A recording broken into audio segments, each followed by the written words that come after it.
बोलिए वृंदावन बिहारी लाल की जय। गरुड़ की बात सुनकर भगवान मन मन मुस्कुरा रहे थे।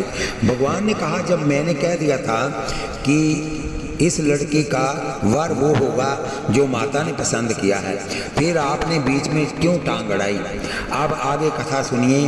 आप भाग्यशाली हैं, आप भक्त मार्ग की कथा घर बैठे सुन रहे हैं।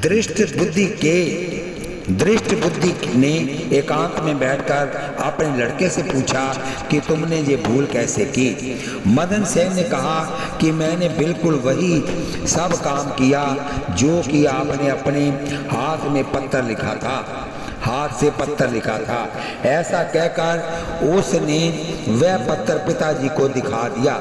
उसे पढ़कर उसके शरीर में आग सी लग गई, अर्थात हृदय बड़ा दुखी हुआ। वह मन में विचार करने लगा कि मैं तो बड़ा अभागी हूँ, अब भी मैं इसे मरवा डालूंगा। वह मरवाने के लिए विचार में मगन हो गया। सोचा कि दासी पुत्र में मति पागी आसक्त बेटी से तो बेटी का विधवा हो जाना ही अच्छा है। ऐसा विचार कर दृष्ट बुद्धि ने गुपचुप नीच बदिकों को बुलाकर कहा कि तुम देवी के मठ में जाकर बैठो, वहाँ जो कोई पूजा करने आवे उसे मार डालना। फिर वह चंद्रहास से बोला कि आप जाकर देवी का पूजन कर आइए, वह मेरी कुल पूज्य है। विवाह के बाद अकेले ही जाकर वर द्वारा देवी पूजन की रीति मेरे वंश में सदा से चली आ रही है। बोलिए वृंदावन बिहारी लाल की जय। सुकृत न सुकृति परिहरे कपट न कपटी नीच, मर्त सिखावन दे गए गीद राज मारीच, लकी परिचो खल हट करे नहीं छाड़े दुर्भाव, हरि हरे तब हूँ नहीं पलटे दुष्ट स्वभाव। सुनिए आगे। खल्लौ करई भल पाई सुसंगु, मिटई ना मलिन स्वभाव अबंगु। महाबुद्धिमान चंद्रहास, तुम मेरे हित कर वचनों पर ध्यान दो।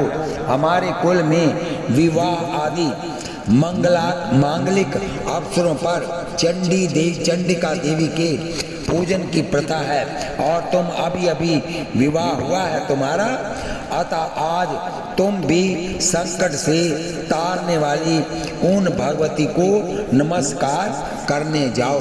बोलिए वृंदावन बिहारी लाल की जय। दृष्ट बुद्धि के कथा अनुसार चंद्रहास देवी का पूजन करने चले।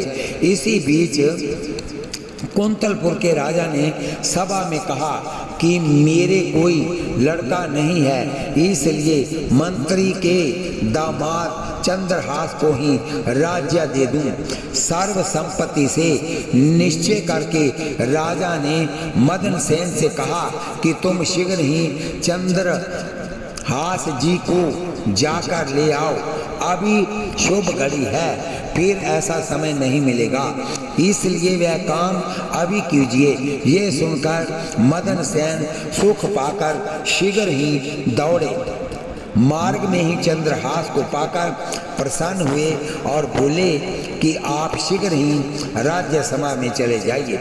इस समय राजा आपके प्रेम रंग में डूबे हैं, आपको राज्य देना चाहते हैं। आप देवी के अपमान से मत डरिए, उनका मानसिक ध्यान कर लीजिए। मैं आपके बदले जाकर देवी का पूजन करूंगा।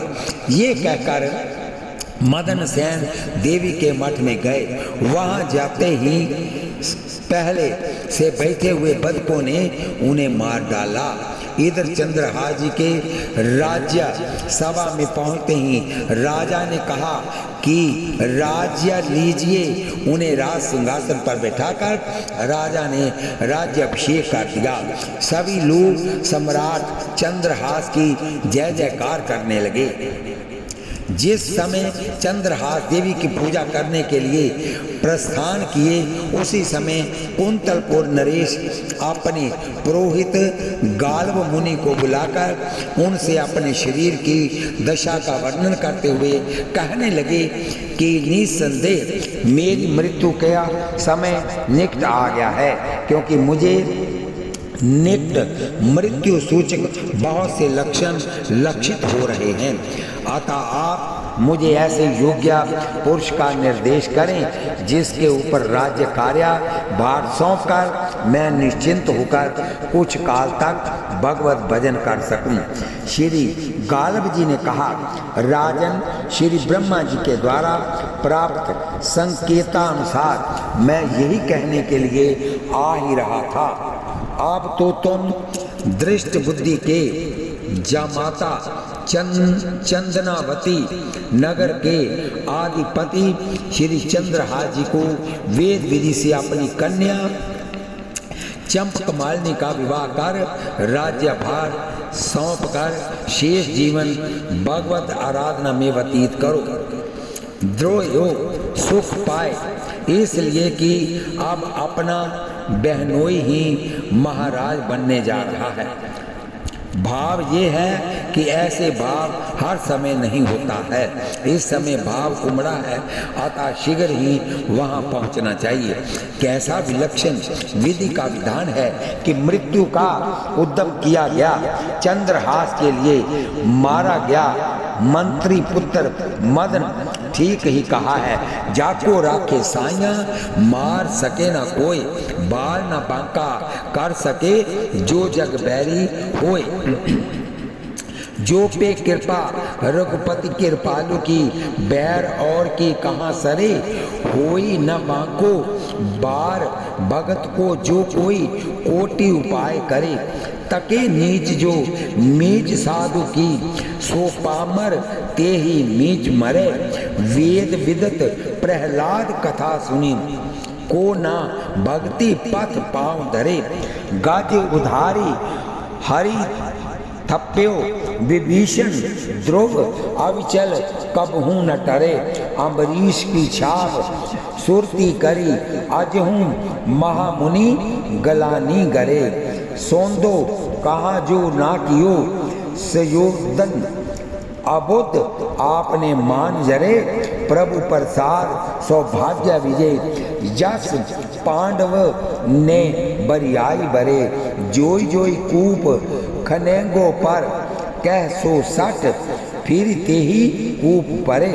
सपने हूँ सुख ना संत द्रोही, कह सुर तरु सो विष फरनी फरे। है काके द्वे शीश ईश की, जो हटी जन की शीश चले चरे। तुलसीदास रघुबीर बाहुबल, सदा अभय काहू न डरे। बोलिए वृंदावन बिहारी लाल की जय। किसी ने आकर दृष्ट बुद्धि से कहा कि देवी के मठ में तुम्हारे पुत्र को बदकों ने मार डाला। सुनते ही वह रोने लगा, उसकी आंखों से आंसुओं की धार बहने लगी, जिससे उसका शरीर भीगने लगा। तुरंत ही वह लौटकर देवी के मठ गया। मृत पुत्र को देखते ही व्याकुल होकर गिर पड़ा और पत्थर पर सिर पटक पटक कर मर गया। किसी का क्या वश, वह ऐसा ही अभागी था। जब राजा चंद्रहास ने ये समाचार सुनो तो वह भी देवी के मठ में आए। देवी के चरणों का ध्यान करके स्वयं अपना सिर काट कर अर्पण करने के लिए तैयार हो गए।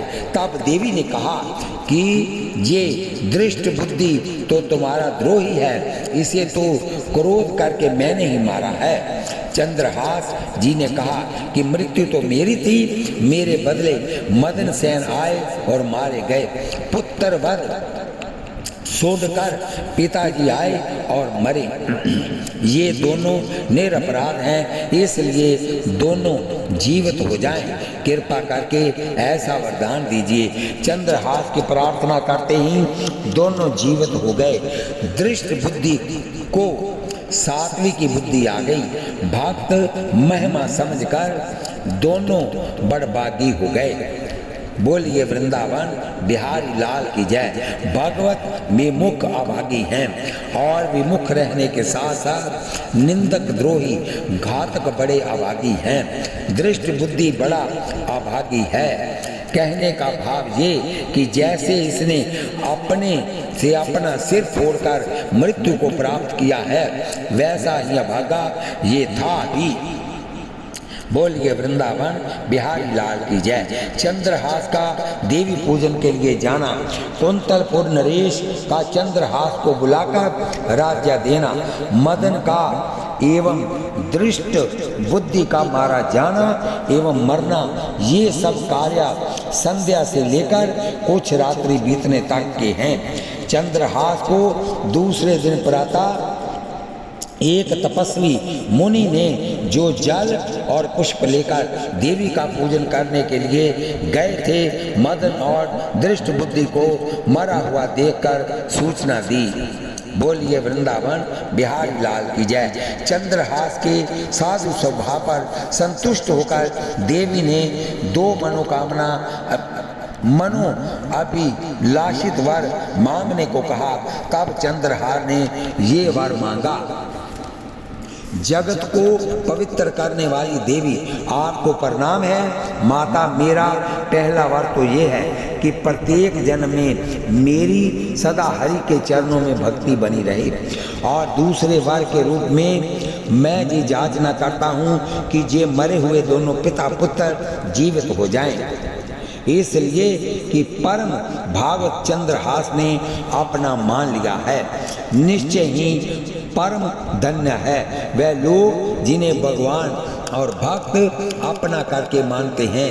पूना बड़बागी कहने का भाव ये है कि चंद्रहास की प्रार्थना पर देवी की कृपा से इनका पुनर्जन्म होने पर ये भी समस्त बैर भाव का परित्याग कर सर्वभूत सुहृदय भाव को अपनाकर भगवान के भक्त हो गए। अतः बड़बागी कहा। जथा सोई गुणज्ञा सोई बड़बागी, जो रघुवीर चरणों अनुरागी। परम अभागी दुष्ट हूँ बड़बागी सो जान, साधु संग सुधरे समति, सहमी ताही संत की मान। चंद्रहास जी ने ऐसा राज्य किया था, देश के सभी लोग भक्तराज हो गए। जो समाज राज्य कर्मचारी मंत्री आदि चंद्रहास के समीप रहते थे, उनकी भक्ति के संबंध में क्या कहूँ, वह तो वर्णनीय है। घर घर में जन जन के मुख से सुंदर हरि हरि नाम सुनाई देता था। भगवत सेवा की ही कामना सबके मन में थी। दूसरी वस्तुओं की किसी को इच्छा ही नहीं होती थी। काम क्रोध लोभ अहंकार आदि माइक विकारों को लोगों ने दूर कर दिया था। ऐसे राजा को पाकर सभी ने जीवन का फल पाया।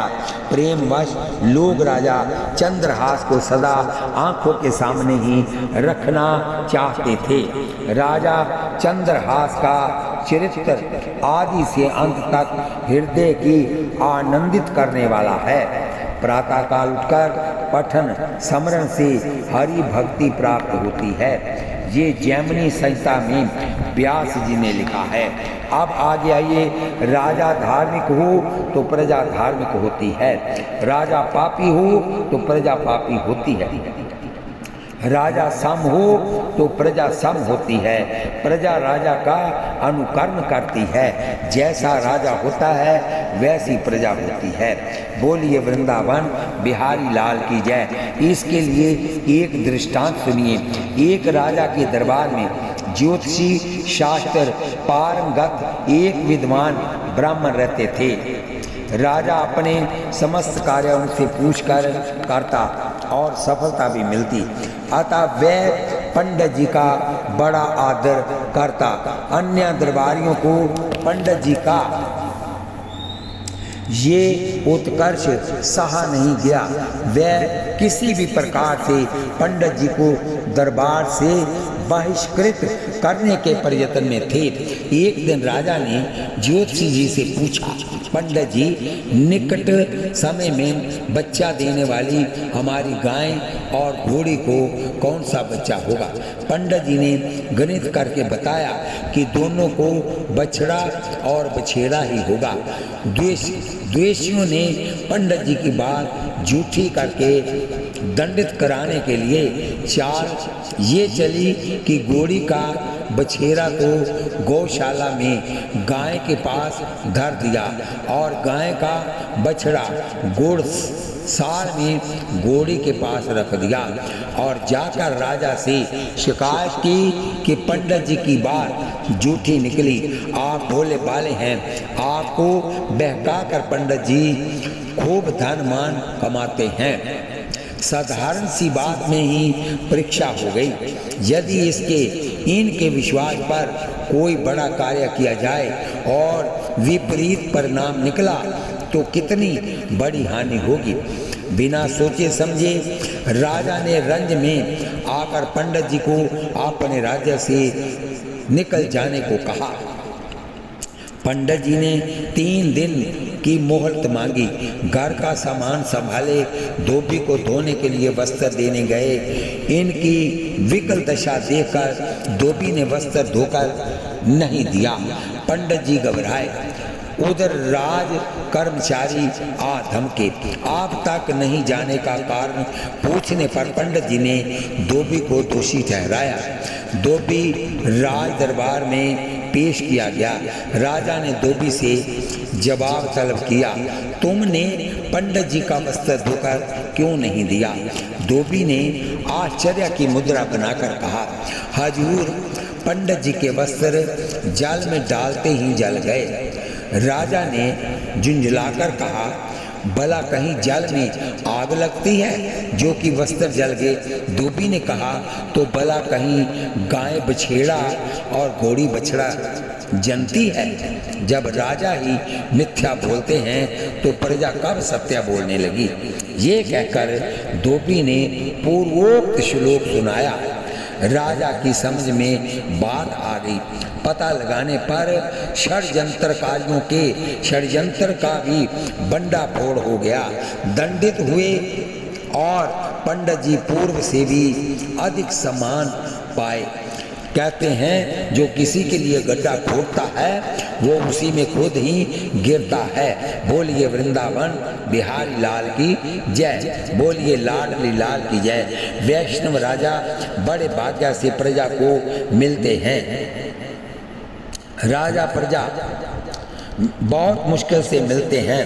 मुस्कुराए हुए पौधे को सींचना है, बहुत बड़े हुओं को काटना छाटना है, झुके हुए कमजोर पौधे को लकड़ी का ठेका देकर उठाता है और तब फल फूलों का संग्रह करता है। सूर्य किसी को भी बिना सताए सर्वदा अव्यक्त रूप से नदी समुद्र आदि जलाशयों से जल खींचकर और फिर उसे अमृत सा बनाकर यथा योग्य वर्षा देते हैं। किसान खेत तैयार करता है, खाद देता है, बीज बोता है, सींचता है, रक्षा करता है, फिर फसल पकने पर काटता है। उत्तम राजा भी इसी प्रकार से प्रजा के साथ व्यवहार करते हैं, प्रजा का रंजन करते हैं। बोलिए वृंदावन बिहारी लाल की जय। बोलिए जुगल सरकार की जय।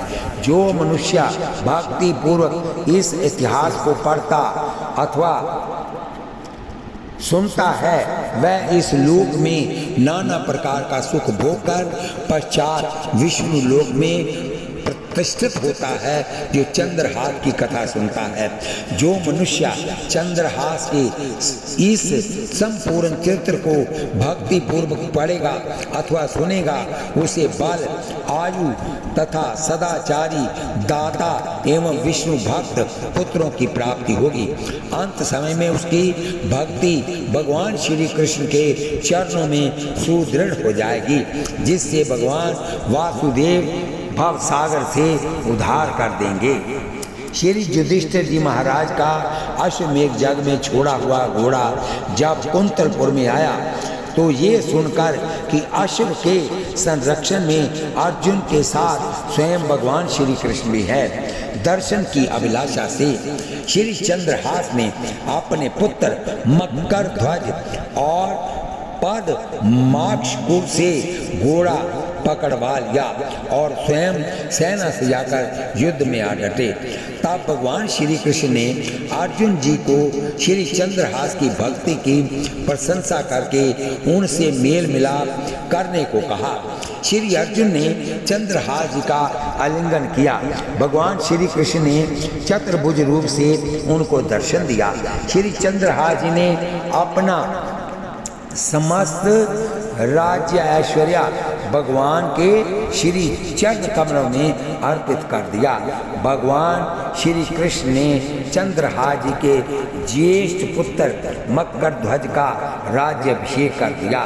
फिर चंद्रहास जी ने श्री कृष्ण के साथ यज्ञ अश्व की रक्षा में रहते हुए प्रभु का सानिध्य सुख पाकर अपने जीवन जन्म को सफल किया।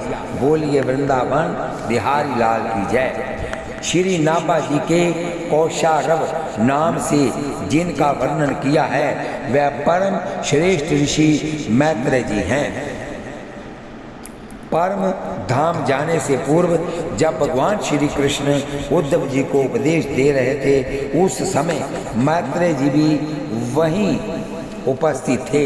मैत्रेय जी को भगवान ने आज्ञा दी कि तुम जाओ और मेरे भक्त विदुर को मेरे द्वारा कथित ज्ञान भक्ति का उपदेश दो, जिससे मेरे रूप और गुण उनके रोम रोम में व्याप्त हो जाएं।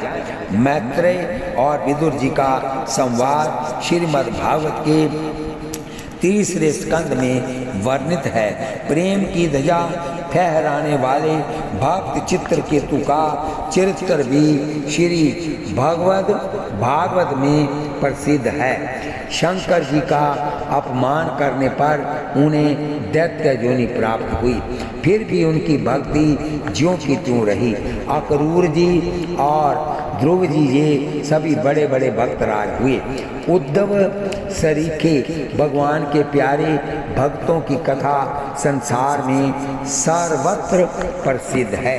बोलिए वृंदावन बिहारी लाल की जय। इस कथा को हम यहीं पर विश्राम देते हैं और कल फिर मैत्रेय जी की कथा होगी, लेकिन अभी सुन लीजिए, कोई बात नहीं, थोड़ी सी कथा है।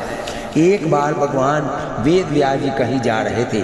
उन्होंने एक कीड़े को गाड़ी की लीक से बड़ी तेजी के साथ भागते देखा। तब सर्वभूत सहृदय श्री व्यास जी ने द्रुत गति से भागने वाले उस कीड़े से भय का कारण पूछा।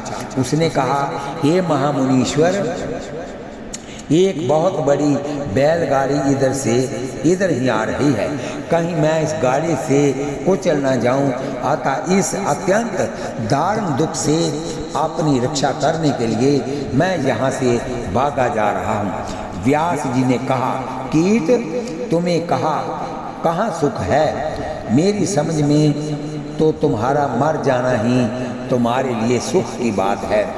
कीट ने कहा, महाप्रज्ञा, जीव सभी योनियों में सुख का अनुभव करते हैं, मुझे भी इस योनि में सुख मिलता है, यही सोच समझकर मैं जीना चाहता हूँ। दूसरी बात ये है कि इस कुल सित कीट योनि से भी आदम लाखों योनियाँ हैं, मैं कहीं मरकर उन योनियों में न चला जाऊँ। मैंने पूर्व जन्मों में सदा वेद विरुद्ध आचरण किए, केवल अपनी बूढ़ी माता की सेवा तथा एक बार अपने घर पर आए हुए ब्राह्मण अतिथि का स्वागत सत्कार किया था। बस पुण्य पूछिए, यही दो शुभ कर्म बन गए थे, जिसके फलस्वरूप मुझे पूर्व के गर्भवास जन्म मरण आदि के क्लेश सभी स्मरण हैं और मैं इतना भयभीत हो गया हूँ कि कैसे जन्म मरण से छुटकारा हो, हमेशा यही सोचता रहता हूँ। श्री व्यास जी ने कहा, क्योंकि इस समय तुम्हारी धर्म के प्रति श्रद्धा है, अतः तुम्हें धर्म अश्वमेघम प्राप्त होगा। तुम भय न करो, मैं जब तक तुम्हारे उद्धार का मार्ग प्रशस्त नहीं हो जाएगा तब तक सभी जोनियों से शीघ्र छुटकारा दिलाता रहूँगा। जब तुम पवित्र ब्राह्मण कुल में जन्म लोगे तो उस समय मैं तुम्हारे पास आकर ब्रह्म विद्या का उपदेश करूँगा तथा तुम जिस लोक में जाना चाहोगे वहीं तुम्हें पहुँचा दूँगा। श्री व्यास जी के इस प्रकार आश्वासन देने पर वह कीड़ा गाड़ी के पहिए के नीचे दबकर मर गया। कालांतर में वह कीड़ा विविध जोनियों में जन्म लेता हुआ क्षत्रिय कुल में उत्पन्न हुआ और व्यास जी के उपदेश से धर्म पूर्वक प्रजा पालन करते हुए चौथा पान आने पर वन में जाकर थोड़े ही समय में परलोकवासी होकर प्रजा पालन रूप धर्म के प्रभाव से ब्राह्मण कुल में जन्म पा गया। जब वह 5 वर्ष का हुआ तभी व्यास जी ने उसे सारस्वत मंत्र का उपदेश कर दिया। इसके प्रभाव से बिना पढ़े ही उसे संपूर्ण वेद शास्त्र का स्मरण हो गया। आजीवन धर्माचरण करते हुए उस ब्राह्मण ने बहुतक तीर्थों में शरीर छोड़ा और दूसरे जन्म में ही मैत्रेय नामक महान ऋषि हुए। इनके पिता का नाम कुशारु था, अतः कौशारव नाम से विख्यात हुए। माता का नाम मित्रा था, अतः मैत्रेय नाम से ही भी प्रसिद्ध हुए। इन्होंने वेद व्यास जी के पिता श्री पराशर जी से विष्णु पुराण और बृहद पाराशर होरा शास्त्र नामक विशाल ज्योतिष ग्रंथ का अध्ययन किया था। रीवा नरेश श्री रघु राज सिंह जी श्री राम रसकावली भक्तमाल में लिखते हैं कि श्री सनकादिक जी ने शेष जी से प्रार्थना किया कि आपने भगवान नारायण से जो भागवत रहस्य श्रवण किया है वह कृपा करके हम लोगों को सुनाइए। तब शेष जी ने सनकादिकों को सुनाया। फिर सनकादिक जी ने श्री बृहस्पति जी को सुनाया। श्री बृहस्पति जी ने श्री पराशर को सुनाया।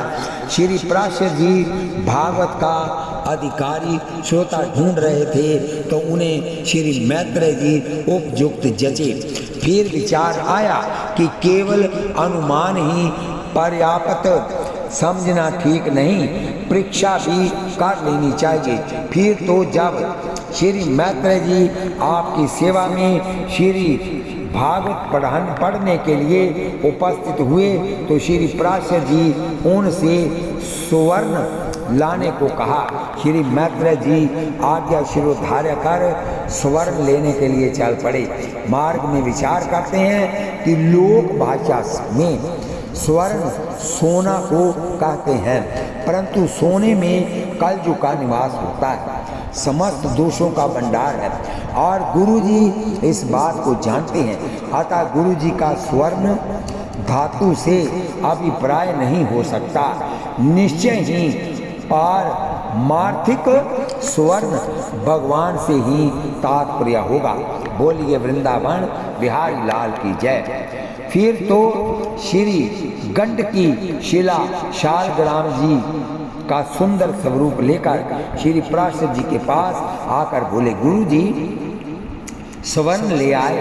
श्री पराशर जी ने कहा कि ये तो शिला है, स्वर्ण कहाँ है, तुम मुझे ठग रहे हो। मैत्रेय जी ने कहा, वास्तविक स्वर्ण तो भगवान ही है और ये शिला साक्षात श्री भगवत स्वरूप है, ऐसा वेद पुराण कहते हैं। अतः मैंने यही स्वर्ण आपकी सेवा में प्रस्तुत किया। ये कहकर श्री मैत्रेय जी ने अपने कथन की परिमाणता के लिए पुनः ये वचन कहा, जो सती सुवर्ण होई मुरारी तो प्रगटे मूर्ति भुजचारी, जब मित्रा सुत आस मुख गायो, शिला प्रगट हरि को बपुआयो।